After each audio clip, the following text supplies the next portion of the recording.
and welcome to the North American Egg Spotlight. I'm Chrissy Wozniak. Today, I have the pleasure of speaking with an Indiana native who has spoken to over 2,400 audiences in all 50 states and 7 countries on the topics that he knows best: business and agriculture. He's a graduate of Purdue University. He also studied comedy at the Second City, Chicago. He's a member of the Screen Actors Guild and National Speakers Association. And he's an author and host of 2 podcasts. All of this, and he's still an Indiana farmer. I'd like to welcome Damian Mason. Welcome, Damian, and thank you so much for being here. Thanks, Chrissy. Thanks for having me here. So can you tell me a bit about your farming background? What do you grow? Where are you farming? Well, calling me a farmer is being very generous. I rent out the bulk of our property here. I have about 280 acres in Indiana. About 205 of it is in cropland that I rent to a large-scale dairy operation. I manage the timber. I've had at times a beef operation out here selling beef for, private, people that want a quarter of beef for their freezer. I used to make a little bit of hay with my brother, but he was a dairy farmer as well, but he's passed away. So I really couldn't justify owning the hay and forage equipment for the little bit I was going to do. So that's what happens. I was raised on a dairy farm here. All the trappings of your normal basic 1970s and 80s farming operation. We milked about 60 cows and had your cement stave silo. We farmed about 500 acres. Most of it was rented. So yeah, I now own the home property where I was raised as well as where I live, and that's what the farming operation consists of. So like I said, we rent out the bulk of our stuff now. It's one of those things where about every year I come up with a new idea that I should do some little new venture in agriculture out here. But the reality is I cover the road when meetings are allowed to happen, speaking at agricultural events all over North America. I also have a new venture with Extreme Ag. That's a group of high producing, forward thinking farmers that do a lot of product trials and a lot of business practices. So I'm producing content, video and things, podcasts for them as well. So really, I've got plenty of things that are pulling at my time, plus a few other little ventures I have on my own. So between that and trying to get good at golf and taking care of my 2 dogs, I guess I've got plenty of things going on. I also live half the year in Phoenix, Arizona. So that's kind of how the farming operation works around here. So that's it in a nutshell, I guess. Yeah, that's pretty well-rounded life. I like it. Well, so we're going to jump in. There's so much happening in the world right now, and it seems like all roads lead back to agriculture, and you have a great connection in the industry. So I'd like to talk first about what you're observing out there. Let's start with the supply chain. What are you hearing and how bad is it really? It's not as bad right now as it might get. Let's talk about it from everything, from the bacon on your dinner plate to the farm level inputs, especially with this involvement that I have with Extreme Ag. I've got, some of these guys that are farming 10,000 acres. So I've got a pretty good finger on what they're dealing with. And the word is, there's going to be huge price increases on inputs, the stuff that these farmers are putting on the ground. Fertilizer, nitrogen is going to be a little bit more than double priced next year from what it was this year. Phosphorus, I think they said, is up 70%. So you just start going down the line. Then there's talk now, are we going to be able to get glyphosate? Now, of course, the folks filing lawsuits and the environmental working group that makes its money off of opposing modern agriculture would love for us to not be able to get glyphosate, but there's going to be a lot of unintended consequences, I think they like eating too. Pardon me? I think they like eating too. So that's right. So, the environmental activists and the activist groups that essentially use ag as their whipping boy so that they can make money from their donors, dream of a day when we don't use chemicals or fertilizer. Well, that day may come if we somehow get this whole regenerative and organic thing figured out. But in the short term, that would be devastating for a lot of people, particularly at the bottom half of the economic spectrum in terms of food availability. So it's my understanding that we're going to see a lot of stuff at the farm gate that's going to be in tight supply.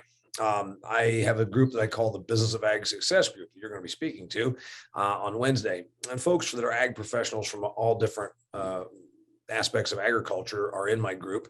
And they pay me a little bit of money, and we put on meetings for them every 2 weeks via Zoom. So the good thing about having that networking group is that you hear from different areas of ag that one side doesn't even know what the hell's happening on the other side. Well, for instance, one of the guys is involved with a bunch of ag retailers. And what's going to happen on the ag retail level that a lot of people don't realize is they're going to be paying exorbitant amounts of money. So they're not going to be gouging these farmers. They just themselves can't get their hands on stuff. So my man, Jim, that's in this group tells me that the containers, the stuff that just a metal box that gets on a boat from China to here is like 5 to 7 times more expensive now to move that container than it was just a year and a half ago.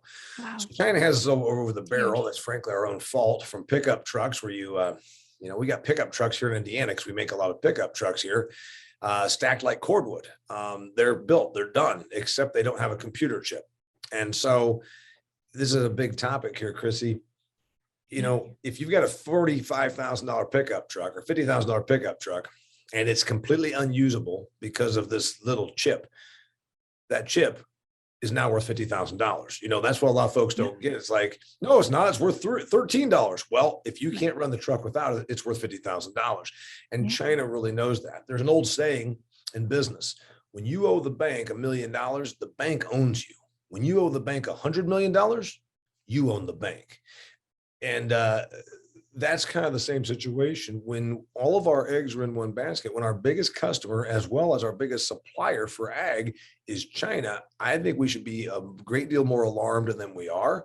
I have been sounding this alarm for several years in my speaking engagements, that we just sit there very passively and like, oh, well, it's great. Just keep making more soybeans because by God, them Chinese are going to buy them soybeans. Well, eventually China does not want to be our customer. They want to be our replacement.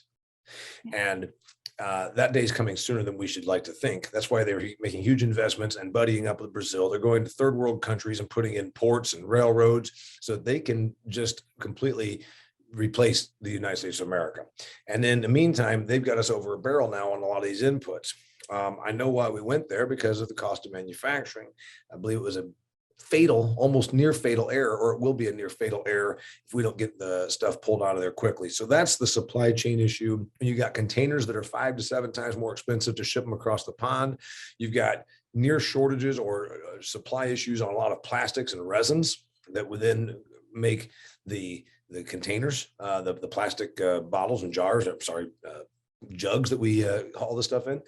And then you've got the issue of imports and a lot of friction right there. So I think there's going to be a tough time for ag. I think we're going to be going without some inputs next year. Then when you think about what's going to happen at the consumer level, because the person that lives next to me in Phoenix, Arizona, doesn't give two hoots in hell about whether a farmer can get his hands on glyphosate or not. Frankly, they don't even understand it.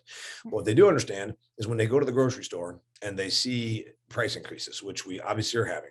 The government can try and say that we only have 5% inflation, or I guess in August they said it was 8.2 or 8.8%. Some of us, just our slowly bachelor degree agricultural economist types, I started calling this a year and a half ago. I said, you can't throw billions and billions and billions of free money out there and not create inflation. We've made it so that the cost of work, well, you can get $600 a week to not work. So what does that make the cost of work worth? So we de facto did do a minimum wage increase. The left, the political left, really wanted that to happen. They've been pushing for a minimum wage to $15 forever. So that how magically they came up with giving people $600 a week is exactly $15 times 40 hours. So these things have real life impacts. Again, the law of unintended consequences. When you are paying people to not work, that means it increases the price of labor. A guy that farms my land milks cows, 2,500 cows to be exact, a lot of cows. So he's got a lot of hired people. The base level job when you show up at this dairy farm is they'll teach you how to wash the teats and put milkers on cows. They pay those people $13.50 plus housing. If you can get $15 to sit at home and watch Price is Right, why would you ever go milk cows for $13.50? Well, that's it. And so the point is, if he's double minimum wage now, that means if he has to double minimum wage again, he's going to be at $30 plus housing. What's that do to a price of milk? Well, in the short term, it might put him out of business, or a lot of dairy farms out of business. And when that happens, then when all of a sudden a gallon of milk goes from $2.19 at Safeway or whatever it is down there, Winn-Dixie, People's, whatever your grocery stores are there in Florida. Yeah. When it goes to $5, then people start saying, what the hell happened? Because this thing tends to be a big surprise. The average person is not economically oriented. They behave economically. They make their decisions based on economics, but they don't think long-term what's going to happen. So we're going to have some real issues there. I just use an example of milk and the guy that milks my cows. Let's say everybody says, oh, well, you know what? I don't feel bad for him. One of those factory farmers being mean to those cows, which of course is not true. Those cows are in better shape than any cow was ever on our small dairy farm growing up because they have hoof treatments and they have protocols and they have nutritions. Anyway, let's take it to meat. We got the same issue right now. An article in the Wall Street Journal about Tyson.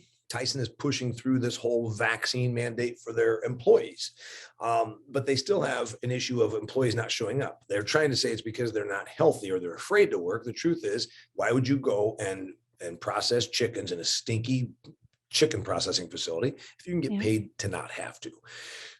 Tyson says they are spending 6 days of work now to get 5 days of output pre this whole nonsense. So you're talking about major issues when the number one chicken processing company, one of the biggest protein companies on the planet, is now at 5/6 of capacity. What are you really going to see? Well, you're going to see price increases. The Biden administration came out last week and said we should tackle this.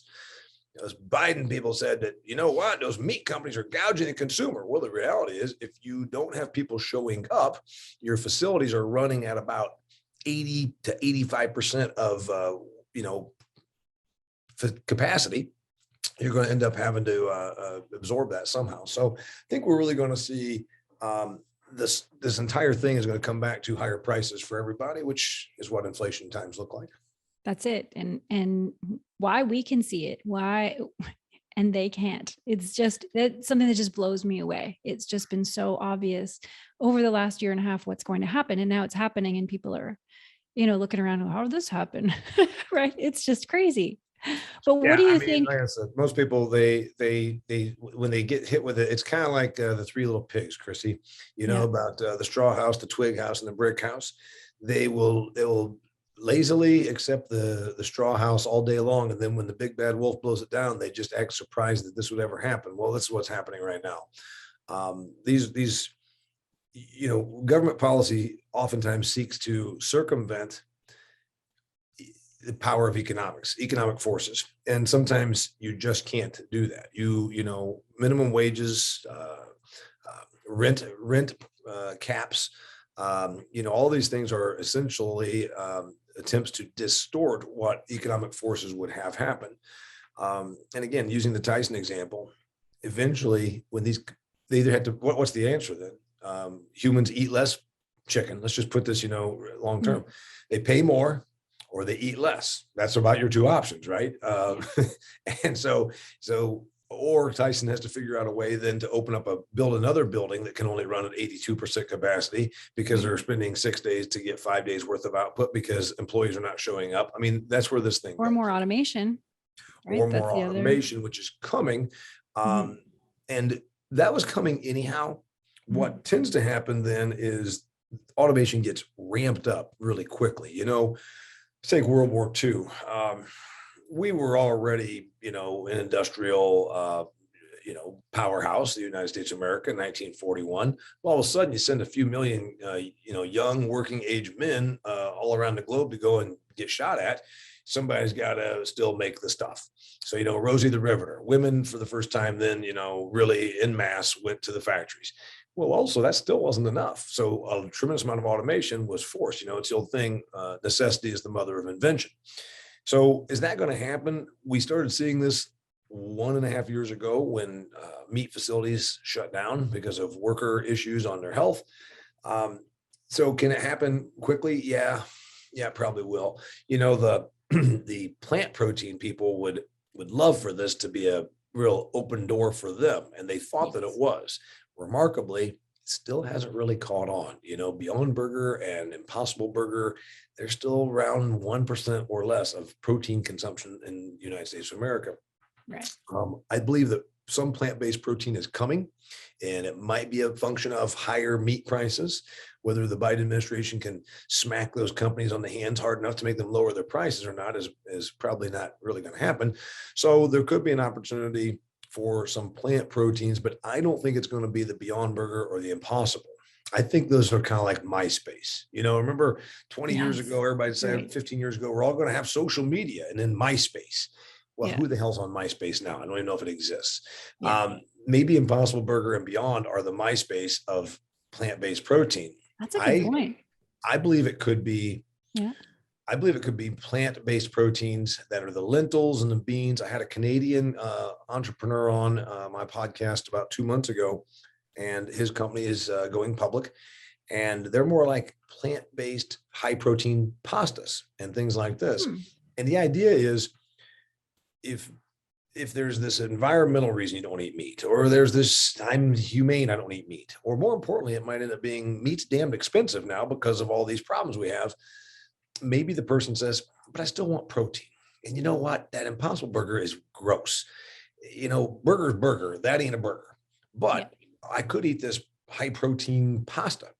So that's where I think maybe this thing is going. And there's probably an open door for them right now if we are going to see these prices remain. Another thing the Biden administration says they're going to do is throw money at meat processing to encourage expansion of smaller facilities. And that's neat. I take my steers to a place down the road. That's cool. But if they go from killing a dozen steers a week to 18, that still is a spit in the wind compared to the 6,000 steers per day that are getting processed in Dodge City, Kansas, right?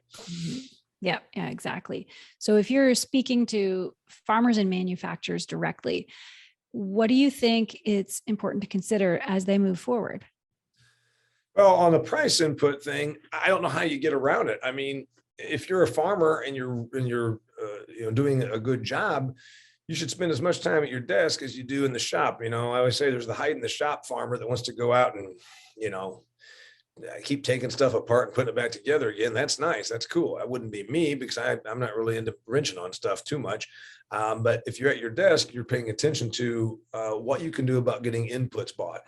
I know you can buy inputs ahead, meaning if you're going to have a fat year, which you are this year, with the exception of tree, fruit, and feed yards. Those are the two places that are hurting. And I'm talking about beef feeders and tree products, I'm told, are where the struggle is, from nuts to fruits to live on the hoof beef. But aside from that, pretty much everybody else is making pretty good money. So you have a chance here to prepay or pre-buy your inputs for next year. And it's to maybe avoid some more risk on the upside on pricing, but also to guarantee supply. Make sure you have the stuff. That's a good advice there. If you're going to experiment and say, I'm going to do a year where I don't use this, and this, or I'm going to do a year where I put in cover crops, and I hope that then by using deep-rooted radishes, I'm bringing up more fertility from that, subsoil horizon.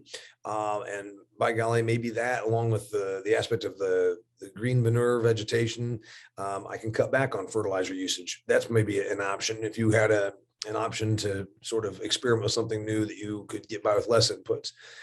From the manufacturing standpoint, and again, this is anecdotal. So I know there's empirical evidence and there's anecdotal evidence. So I'm going to give you anecdotal on this one, that a John Deere facility essentially has a combine sitting there that's just become their parts combine. They're almost becoming their own salvage yard, as ridiculous as that sounds, where they're saying, hey, we can't get parts because the supply chain issue is all over. Yeah. Again, we talked about those ignorant consumers that they assume that they sat around and watched Netflix for 8 months and kind of half-ass worked, and they assume that somehow everybody else was just chugging along. And then all of a sudden it's like, what do you mean there's no piston heads for my combine? What do you mean there's no replacement concaves for my, what do you think was happening? If you weren't doing work, why would you think that other people were? So that's where this thing's really smacking us in the face. Yeah, for sure. Frankly, I think it's a testament to our economic system that we've withstood it as well as we have. Mhm. Now the other part about the manufacturers, let's say you don't have to tear apart your combine to make it for parts. One thing about North American agriculture and Canada, United States, you can even talk about certainly Europe, Brazil. We are very well automated. You talk about automation. And Mhm. also we're pretty darn well equipped. When you've got large scale farmers that are whacking out their harvest in 14 days time, um, it's not that catastrophic. And I'm not being insensitive to what's going on. Yeah. If you do have a problem because you're a little shorthanded, or you do have a supply chain problem, or you can't get your hands on a watchmajigit, if it adds 3 more days, that's not probably going to make you lose the farm, right? I mean, you're not going to be now going bankrupt because of something being extended. So the good news is, because we've been so modernized and well equipped, if we end up adding a couple of days or do have to factor in a couple of inefficiencies, it's probably not going to, break us. That's true. Yeah. Yeah. One thing I've kind of noticed over the last year too is that a lot of manufacturers have a long list of customers, and they feel very, very busy and feel like things are just flying off the shelves. And it's a really great year, but I wonder about the future if they're not planning for what's going to happen in a year, in 2 years, thinking that we're kind of riding this out and it's positive. I know a lot of salespeople that are having record years. Yeah. So, what caution do you give to those people? Yeah. Well, save your money. I've, Yeah. I quit corporate in 1994 and started my own business. I started out as a political comedian, and I've been through some ups and downs. I've had other various business ventures and investments over the years. And I can tell you that the one thing that's always made it so that I could live to fight another day is kind of my thing. My wife says to me a couple months ago, got another new little thing going with business. She says, Damian, they will knock you down, but they will never knock you out. And I think that's the thing, is you keep getting back up off the canvas and say, I'm here to fight another day. So what do? Yeah, you're that sales rep that just is saying, oh my God, things are going crazy. All this pent up demand. Well, first off, we are heading into inflationary times. 100 grand is very likely going to feel a lot like 90 grand here in another few months. That's just the reality of what inflation is doing. Save your money. Realize that we are in this sort of oddball situation. I just got some wood mulch tree trimmings dropped off here. A guy here in my community trims trees. And so I said, I got a lot of stuff out here. I go and put this wood chips down because it's free, So it's basically mulch you don't have to pay for because it's not the pretty dyed kind. Right. I was just dropping that off an hour ago. And I said, you having a hard time keeping help? He said, I'm having a hard time getting people that'll show up every day. He says, I've got 4 guys that basically amounts to a 2-man crew because, Wow. when they show, when they don't show. So small business people like him, there's a lot of folks that sat around and they got bailout money, or they got, whatever these different things that the government's throwing out, money like it was candy. And then they looked around and said, you know what, we ought to trim up those trees. Let's call Mike's Tree Service. And Mike says, God, my phone's ringing off the hook. Now I can't get people to help me come out here and trim up these trees. So it's happening everywhere. Yeah. So what's your At every advice? I guess level. your advice is write it out as best you can. And of course, I say always save and invest your money and realize that there's no guarantees. The other thing is, and this is where a lot of folks screw up. It's the old thing about they get a little bit complacent. I was going to say the word lazy. That sales rep you're talking about is closing all kinds of deals. They aren't really prospecting new business right now because they say, why do I need to do that? I'm busy as can be. Mhm. And then it's the old thing, dig your well before you're thirsty. 2 years from now, 3 of those companies are now consolidated down to just 2, or they find a new vendor or whatever that thing is. So we try to always, my wife and I here with my speaking business or my other interests, we never get so cocky that we think we're too busy to return calls. We never get to where we think that we're too cool to return that email. We try to always be responsive as realizing that I came up in showbiz, so I always remember that you're only as good as your last show. That's a very famous statement that they make in showbiz. You're only as good as your last show, so I try to always remember that it could all end, it could all slow down. It's important to do that. Yeah, that's definitely some good advice. And then going back to ag policy a little bit, Biden's proposed tax changes are frightening to the farm family at the very least. So what's your take on that issue? And is there hope for the family farm? Yeah, and I've read a few different articles on this, and I'm certainly not an estate expert. Um, Depending on what the limits are, we've had this thing before and after and back and forth. There was a time here just a few years ago where it kept climbing, meaning you had no estate tax due, Chrissy, until after like $11.5 million. I'm thinking was the numbers, like in that 11 to 12 million range, somewhere in there. Okay. Then like somehow it expired and then dropped to $1 million. So just think of this. You've worked, you and your spouse have worked like hell out here, and you've done the right thing, and you fed the pigs, and you paid down the debt, and you did all that. And then you got this, few farms, your estate is worth, say, $5 million. And you're like, hey, I'm under the limit. Oh, wait, until January 1st, then it drops to 1 million. So they've changed this estate tax thing around so much. Yeah. I don't know where it's going to end up because nothing's official yet. And so even an estate planning attorney right now would say, we're just going with what the law currently is. If you ask an attorney, they'll say, well, here's what might happen, but we can't really rework your estate based on what might happen. Right. So is it going to be this huge thing where a bunch of farms have to liquidate? It doesn't probably look that way. I'd imagine if you're in that realm of having, $10 or $20 million worth of agricultural assets, you sure as hell should be meeting with a good estate attorney and putting things into trusts or whatnot. There's the only issue of control. Like, I don't have children. My wife and I have a decent net worth, and we own some property and things like this. So sometimes there's the family that has all that. And then they're like, well, if I start apportioning stuff up to Junior, and then all of a sudden, what's the old thing they always say? It's not the in-laws. The in-laws are the outlaws. I apportion stuff to Junior, and then Junior's spouse all of a sudden says, you're the hell out of here. So I think there's going to be some of those horror stories more than there will actually be true devastation. It just depends on where the level comes out. Yeah. They've blown a lot of money.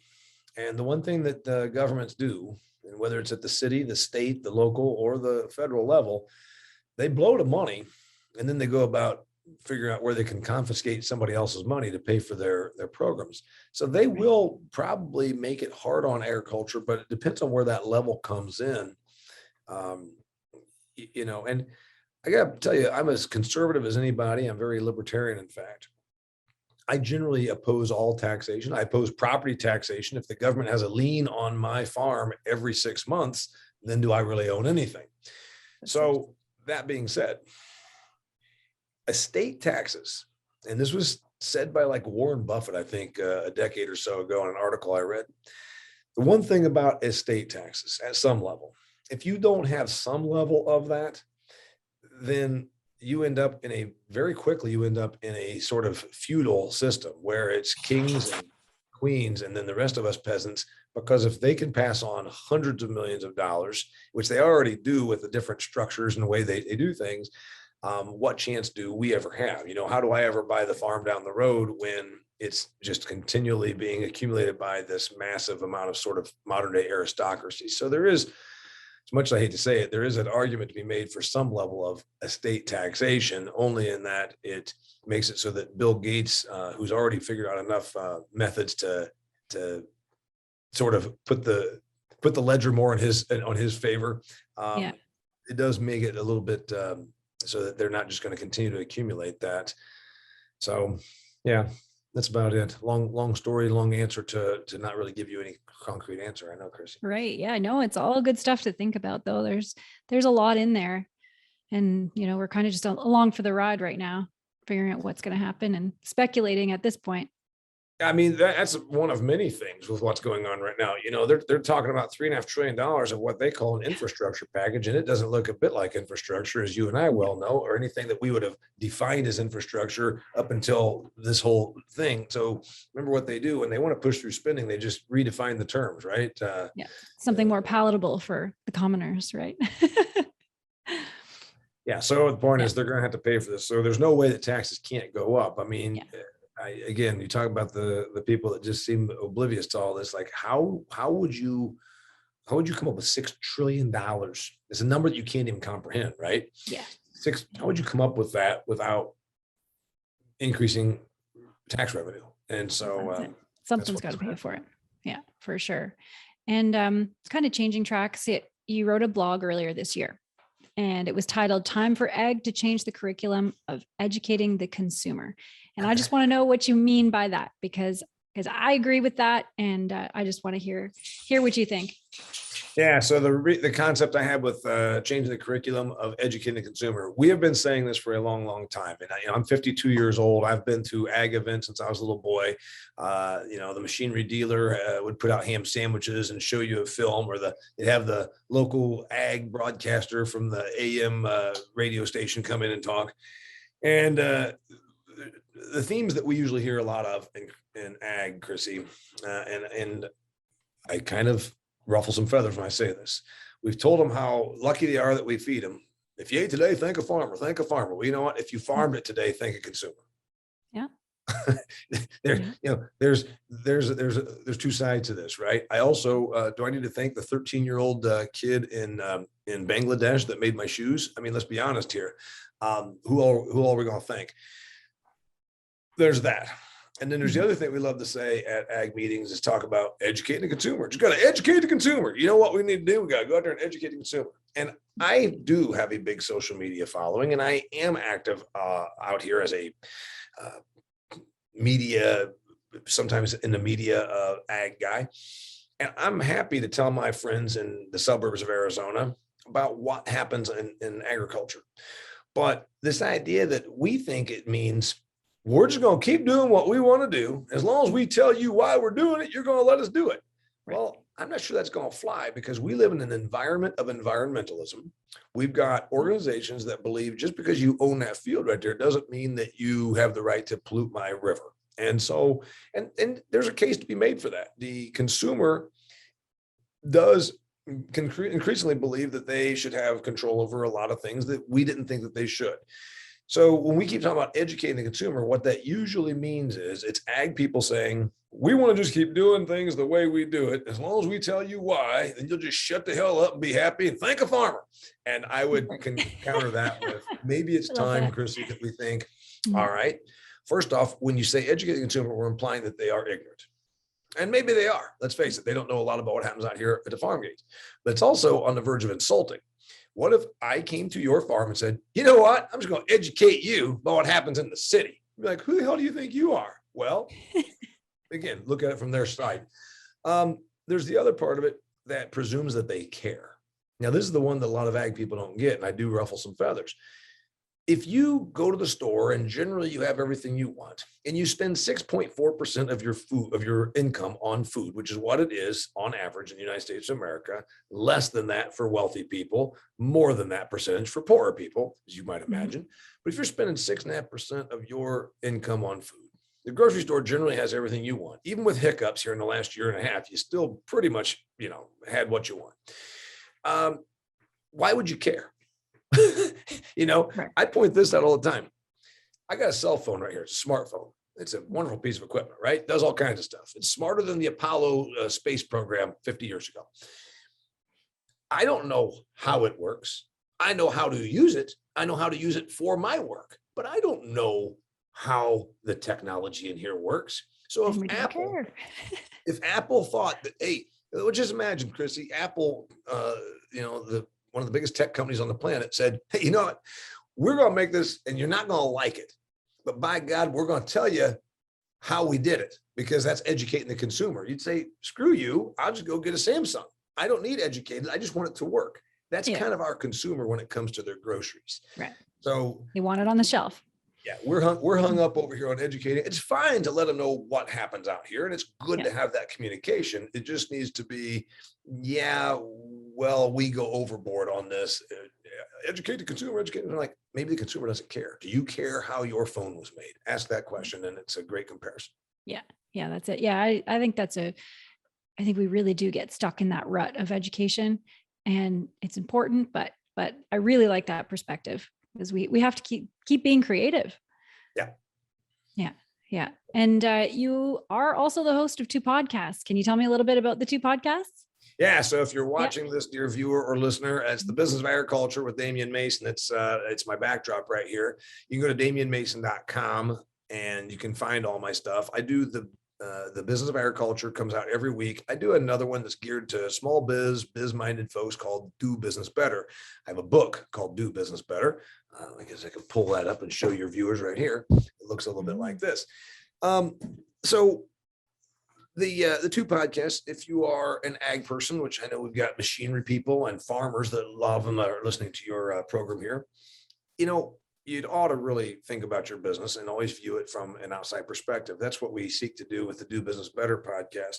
On the Business of Agriculture podcast, I try to bring in a lot of different angles, everything from the regenerative farming to chemical manufacturers, wow. from direct to consumer agriculture to greenhouses to feed yard operators. So we bring in a lot of different angles, and we always try to keep it about the heady part of it, the business part of it, the things that maybe you kind of didn't know about, the things that you'd like to know more about. So it's a lot of fun doing that. And I gotta say, I've learned a lot just by hosting it. I mean, I'm sure you do also. The more of these people you have on, the more you're like, I hadn't thought of that. That's a good point. Yes. Yeah, for sure. Yeah. So I have one last question for you. What fires you up? What gets you out of bed in the morning? Yeah, that's a tough part, because I got to say, with this last year and a half, a lot of things changed, and that combined with where I am in my life. When I was 30, it was all about go out there and slay those dragons and prove that you can. And then now we're in a little different realm because I've had a certain degree of financial success, so you can't just always think, oh, it's just about making a dollar. So now it's more about, I want to do more and more of the things of my choosing. I want to do more and more of the thing that is got Damian on it versus, oh, this is obligation. And there's also a little bit of a change. I've heard this said before.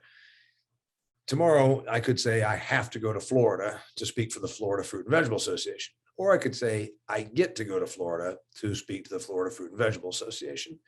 There is a I guess a good mental health thing that we should do, where we actually think about what we do as more and more doing it by choice versus that you have to. I was a factory worker when I was 19 years old, working the midnight shift in a dusty, dirty place that made you itch. And I don't have to do that anymore. And that's a good thing. So what fires me up is still the pursuit of doing life and business more and more on my terms versus on someone else's. And I think that if you can do more and more things on your terms versus by someone else's, then that's a good day, right? Yeah. Yeah. And you've got that dead on, I would say. That's awesome. So thank you so much for joining me today, Damian. There's a lot going on in the world. I really appreciate your analysis. I appreciate you having me on, and tell your viewers here, check me out at damianmason.com, and I hope that we can be of service to them. So thanks a lot. Absolutely. And thanks to everyone who's watching or listening. If you want more information, all the links will be posted in the show notes. Don't forget to subscribe to North American Ag Spotlight YouTube channel. And podcast is available on Spotify, Apple Podcasts, Stitcher, Amazon, or wherever you listen to podcasts. And have a great day.